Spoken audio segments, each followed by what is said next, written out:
So basically the question will be designed like we have to talk about the external features of heart. Then we will be usually asked the details of right atrium. Okay, that is the most frequent question. Okay, so now see here. That means we have to check what are the under the heart. We should know what are the various surfaces, borders, chambers. These general things which we have discussed many times. Now, if you just look at the heart, so what is this surface you are seeing on the screen? This is sternocostal surface. So in the sternocostal surface, so what are the various surfaces we have? Okay, I'll come back to this. Now see here, heart is hollow muscular organ which is acting as a double pump. It is conical in shape. So it is slightly larger than the clenched fist. Okay. And it is, see, the one which is cut is actually this layer is pericardium. So it is seen inside the pericardium and it is of course lying freely because of the presence of the pericardial fluid between the fibrous and what are the two layers of pericardium? Parietal layer and the visceral layer. Okay. So, and it is connected like superiorly to great vessels. So, it has four chambers. Okay. Like what are the four chambers we have? Two atria we have and two ventricles we have. Okay. And they are separated from each other. Like suppose this is the atrioventricular groove. Okay. Atria acts as a receiving chamber and ventricles act as pumping chambers. So right side of the heart, we know it is containing deoxygenated blood and left side it contains oxygenated blood. So what are the various surfaces of heart we have? So the one which is seen after opening the rib cage, after breaking the sternum and also the ribs, that surface is sternocostal surface. And the surface which is resting on diaphragm is diaphragmatic surface. And the surface which is seen from behind is base, also called as posterior surface. The most pointed end is apex. So this is apex. Whatever surface we are finding here, which is seen as soon as you cut the sternum and ribcage, you will come across this surface that is sternocostal surface. Now let us try to appreciate the chambers. So whatever violet chamber is shown here is right atrium, and this chamber which is light pinkish in color is right ventricle, and here this whole thing is left ventricle. You are finding only a small part of left atrium in the form of left auricle. Okay, beta. Now see here, between the right atrium and right ventricle, the name of this sulcus is atrioventricular sulcus. Similarly, between the two ventricles, you have a sulcus here. You call it as anterior interventricular sulcus. Okay. Now that's what is written here. It has anterior interventricular sulcus or groove is same thing. Same name, synonyms, they are in fact, okay, they are found between the two ventricles. Now, diaphragmatic surface is the one which is resting on diaphragm. That means this surface will be resting because heart is something like 3D picture. It has anterior surface, also called as sternocostal surface, and the surface which is resting on diaphragm is diaphragmatic surface, and behind what we have is posterior surface. So, diaphragmatic surface, as you see here, chiefly it is formed by two ventricles, right and left ventricles, which are separated by posterior interventricular groove. Okay, so right atrium is also seen here. Can you see? This is the right atrium into which you are finding two veins are opening. One is superior vena cava and the other is inferior vena cava.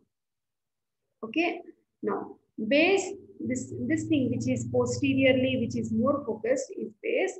And here you are finding chiefly this chamber which was not visible from sternocostal surface at all. Only we could see auricle, left auricle, but not left atrium. So in the left atrium, you are finding two right pulmonary veins and two left pulmonary. That means overall 4 set of pulmonary veins we can see. And this left atrium, it looks like a quadrilateral shape. It has quadrilateral shape. Okay. And this point is apex. Quite opposite to the apex, you will find this left atrium. Okay. And then this most pointed area is apex. Okay. It is which chamber of the heart is forming apex? This is important Viva question also better. Apex of the heart is formed by Left which? ventricle. Yeah, very good, Hema. Left ventricle. Okay. So it is directed downwards, forwards, and to the left. Okay. So it is located posterior to fifth intercostal space. We will usually ask what is the position of apex bead. So where is it situated? Fifth intercostal space, 7 to 9 centimeters from median plane. This whole point, whichever is shown as third point, is important viva question. Okay. So it is apex bead is felt in fifth intercostal space, to be more specific, 7 to 9 centimeters away from median plane. Okay. Then just medial to left mid-clavicular line. The position varies slightly when the person's position. That means it is little different when we lie down, when we sit, something like that. Okay, beta? Then. So it is the point of maximal pulsation of heart where you can feel for apex beat. Then coming to borders. Now just if you look at this heart, you will understand. See, this is the superior border, also called as upper border. This is the inferior border. We know this is right atrium. That means this becomes right border. We know this is left ventricle. That means it becomes left border. So how many borders are there? Right border, left border, inferior border, and superior border as texted here. Okay, right border, how is it formed? It is formed by a right atrium.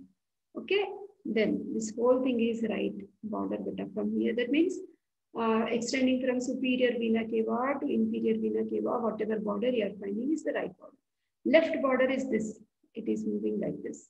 So how is it formed? You are finding left auricle. You are also finding left ventricle below. Then this is inferior border. So inferiorly, which chamber we are finding? We are finding right ventricle. We are finding apex of left ventricle. Okay. Then this is whole thing is superior border. So what are we finding beta? So this is right auricle. Okay. This is left auricle. And you are finding two ventricles. This ventricle and this ventricle upper parts. That means right and left ventricles are also seen as part of superior border. Okay. These are the external features which you need to list out. Okay. As your essay 15 marks question comes. Okay, beta. So this is interior. I'll come back systematically. So now we are talking exclusively about right atrium, which is now as essay question. So like it's a quadrilateral chamber. So it is forming which surface of the heart is this? Sternocostal surface. So it forms entire right border and also 1/3 of the base of the heart. Yes, Hema. Okay, then. Now, when you just cut open and see, you will find two openings. In fact, three openings we have. Can you name them? Meghana, Ritika, Hema, anyone? What are the three openings? Superior vena cava, inferior vena cava, and Coronary sinus. what else? That's all. No? Coronary sinus. Okay. Yeah, very good. Very good, Beta. Okay, so we have those openings. So we have superiorly the opening of superior vena cava, which is at the level of third right costal cartilage. Inferior vena cava will be at the level of sixth right costal cartilage. Okay. Now we are continuing with right atrium only, our step. So it has ear-like projection, that is right auricle. Okay, extends from the anterior superior part of atrium towards ascending aorta. That means this direction is towards ascending aorta. Okay. Outside connecting superior vena cava and inferior vena cava, there will be one sulcus. You call this sulcus as sulcus terminalis. Sulcus terminalis. Okay. It runs along the right border of the heart, connecting superior vena cava and inferior vena cava. Okay. Then, now coming to the relations of this chamber. What is this chamber, Emma? We are talking? Right atrium. Yeah, right atrium. Yeah. So in front, this right atrium, it is related to are you finding one lung shadow here? Are you finding one lung shadow here also? Yes. Yeah, very good. So that means anteriorly, it is related to the right lung. This covering is pericardium and the covering of lung is pleura. That means between the right atrium and lung, you have two things. One is the pleura and the pericardium. Okay, this is anterior relations of right atrium. When you see if you just lift this right atrium, push it behind and check behind, you will see behind two set of pulmonary veins, right pulmonary veins, we will see better. Okay, right pair of pulmonary veins. Then behind to the left, we also see, that means I will show you when we cut open, there is a very good pictures are there. So towards the left, you will find interatrial septum. That means it's a partition between two atria. Okay? Yes, ma'am. Okay. Then coming now laterally, now this whole thing is lateral relations with the right atrium. So 3 layers of pericardium. If you remember, we have fibrous pericardium and serous pericardium. Serous pericardium will have further 2 layers, that is parietal pericardium and visceral pericardium. So like that, how many layers do we have in pericardium? 3 layers. Okay, these are the 3 layers of pericardium. Are you finding one nerve running down like this? That is yes, right phrenic nerve. Very good, beta. Are you finding blood vessel ready for that? That is pericardiophenic vessels. Okay, here we will also have mediastinal pleura and cardiac impression of, this is spelling mistake, O beta it is instead of P. Cardiac impression of right lung. Okay, beta. So medially it is related. So that means this is near to midline of this right atrium. So medially it is related to this part. That what is this? Ascending aorta. Okay, root of ascending aorta. And this one in purple color, pulmonary trunk. Okay. So medially right atrium is related to ascending aorta and pulmonary trunk. Okay. Now let us see the cavity of right atrium. That means when you cut open, see this, instead of using this picture, I am using this picture better. Then later we will go to the points. See, I just told you, connecting superior vena cava and inferior vena cava, there will be a ridge, you know, thickening outside. What do you call it as? Sulcus terminalis. Sulcus terminalis. Yeah, Meghana. Sulcus terminalis. So if you just give a cut along sulcus terminalis, and if you just reflect, inside correspondingly, you are finding there is an elevation. Yes, Hema? Yes, ma'am. You call this elevation as Yes, ma'am. crista terminalis. Okay, beta? Crista terminalis. Okay. So when you see the interior, we have inflowing part. See, superior vena cava is bringing venous blood. This whole right atrium is venous chamber only. So superior vena cava will be collecting blood from head and neck. Inferior vena cava will be collecting blood from abdomen. The whole venous blood will be filled in right atrium. Okay, beta? Ma'am, what is the difference between sulcus terminalis and cristae terminalis? Crista terminalis. Very good question. When you see from outside, when the heart is intact, when you did cut beta, Hema, so from outside ridge, you call it as sulcus terminalis. Outside ridge. Okay. Suppose there is an outside ridge like this. Correspondingly, there will be one inside ridge. Okay. When you cut it outside, that is sulcus. And when you cut inside, this is crista terminalis. Correspondingly. Okay. Okay, beta? Okay. So that is. Now when you see inside, you are finding inflowing part. How is it? Consistency? Smooth. Smooth.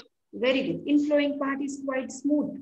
And this is outflowing part, beta, which is quite rough. You are finding so many muscular elevations, which are called as musculi pectinate muscles.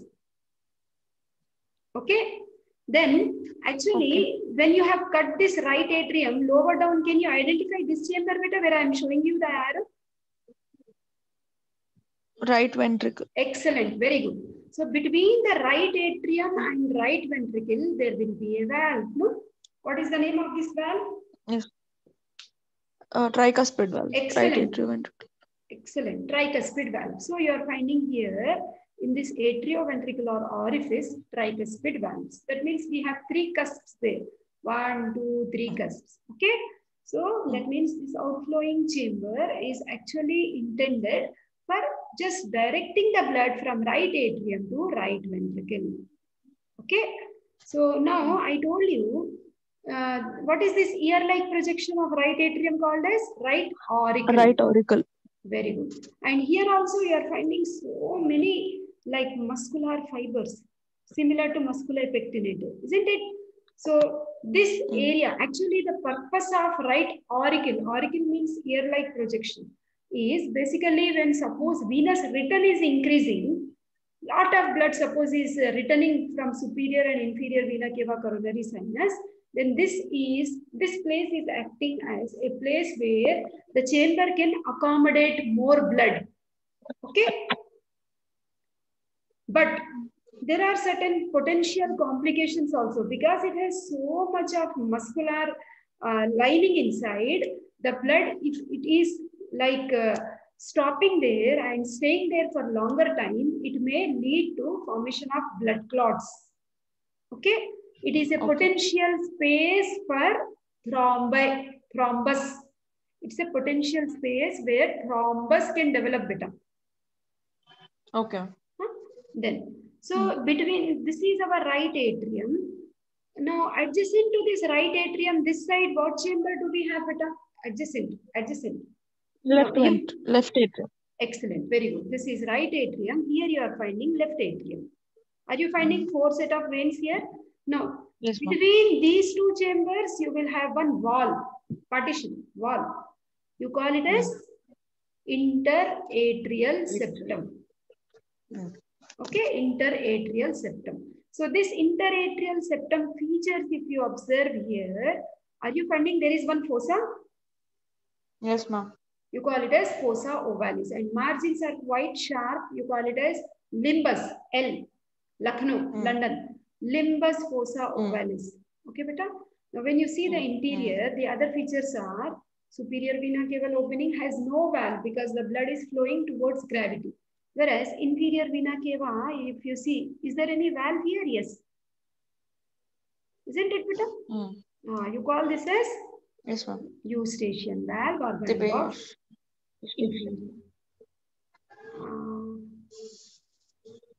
okay, better you use the word valve of inferior vena cava. So there is one more opening here. You call it as coronary sinus. Okay. So coronary sinus is also guarded by a valve called as valve of coronary sinus, also called as Hebesian valve. Okay, beta? So that is. Now let us see whatever is written. I gave you very clear explanation. Let us read fast. Openings in right atrium, superior vena cava, it has no valve. Inferior vena cava, it has a valve. Coronary sinus also has a valve. Okay, right atrioventricular orifice is tricuspid valve, isn't it? Where we have the fibrous ring which gives attachment to tricuspid valve. And of course, many small openings also will be there. Small veins will directly open into right atrium because it is venous chamber. Okay, those are called as actually vena cordis minimi, small openings. Okay. Ma'am, what are vena cordis minimi, ma'am? Small veins which are directly opening into this right atrium. Okay. Okay. Small veins from the heart, unnamed. Sometimes they are called as Hebesian veins also. Okay, beta? Now, inside of the right atrium, posterior part is very smooth.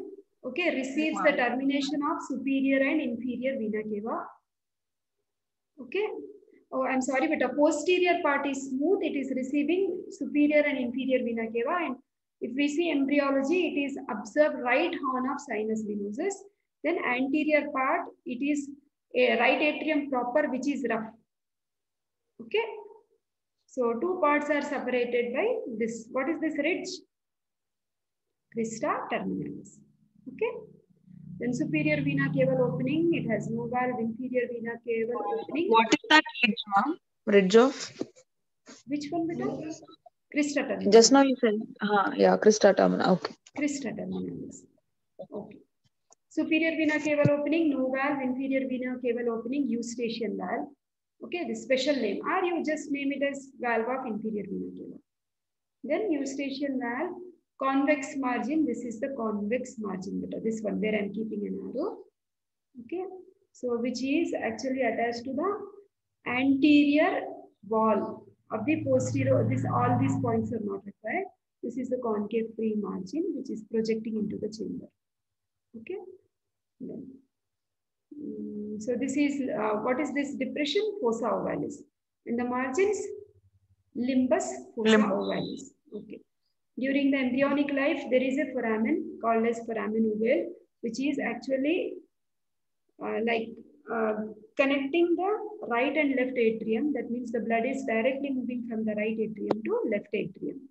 Okay, because lungs are not functional. Immediately after birth, that flap is closed. Okay, coronary sinus opening, Tibetan valve.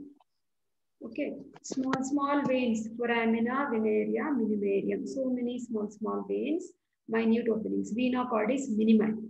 Okay, so other veins which may directly open are anterior cardiac vein, right marginal vein. This we have studied when we were doing venous drainage of heart. They are opening into the right atrium through these small veins. Foramina, venerum, minimarum. Okay. So this is atrium proper, where you are finding right in front, lies in front of the crista terminalis. Okay, so crista terminalis is this, right? This elevation is crista terminalis. Okay.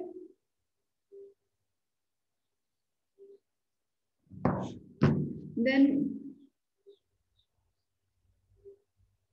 crista terminalis, more explanation, is runs downwards along the right wall of the atrium.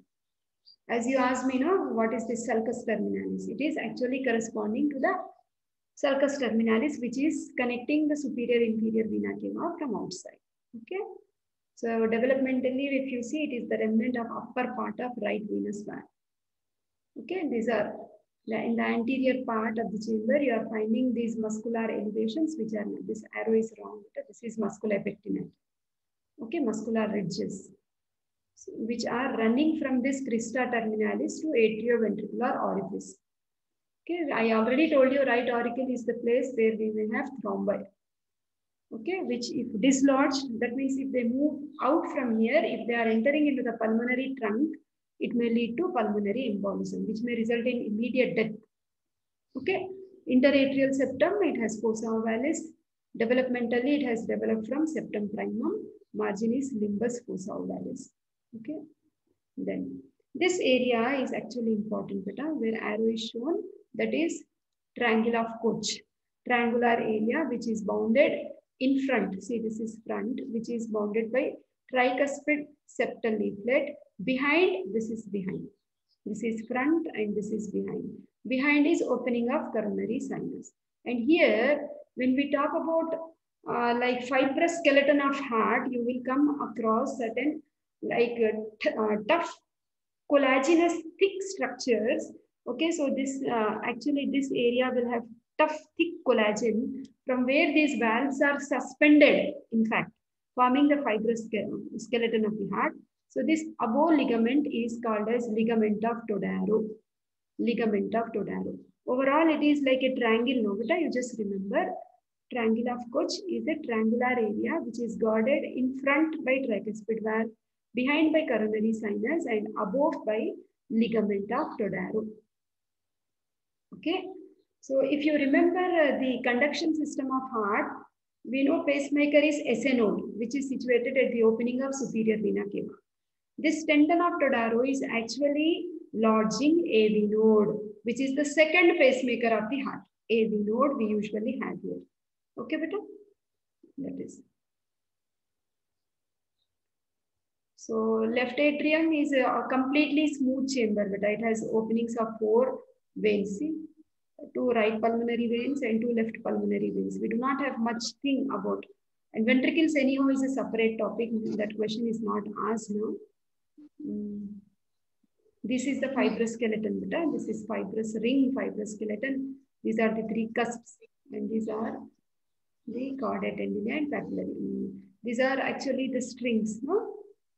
And these are the papillary muscles. Okay. Only applied aspects are written.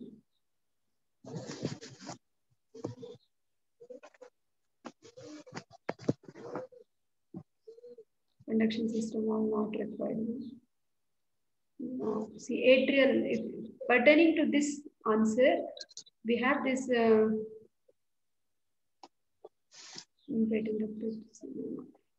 anyhow, it will be helpful for you. See, patent ductus arteriosus is sometimes 2 marks question, 3 marks question. So there is a connection between the pulmonary trunk and aorta during fetal life, because directly oxygenated blood is coming into the right atrium, okay, and through right ventricle, through pulmonary trunk, it is short circuited. That means a short route is going directly to aorta, for which we require ductus arteriosus. But immediately after birth, it just remains as a remnant called as ligamentum arteriosum, which is not functional. But unfortunately, sometimes it may remain open, which will lead to complications of mixing of deoxygenated blood from right ventricle to oxygenated blood from left ventricle.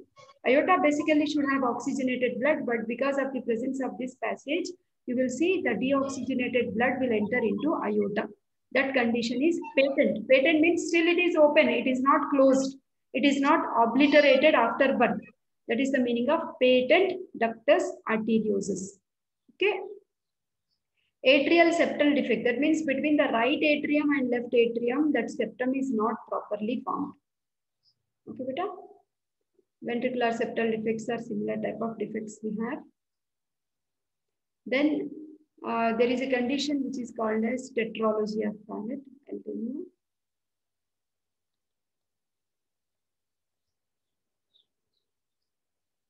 Anyhow, tetralogy of Fallot also will come as a short note. See, where you will see there will be pulmonary stenosis.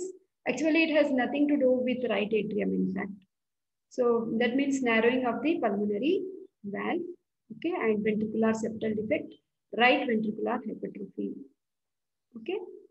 So overriding of aorta, in the sense aorta, instead of starting from left ventricle, it looks as though it has come from right ventricle.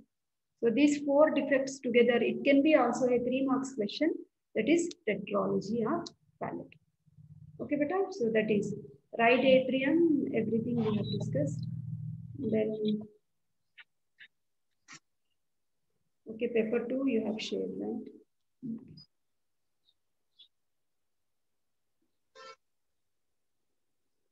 So I will actually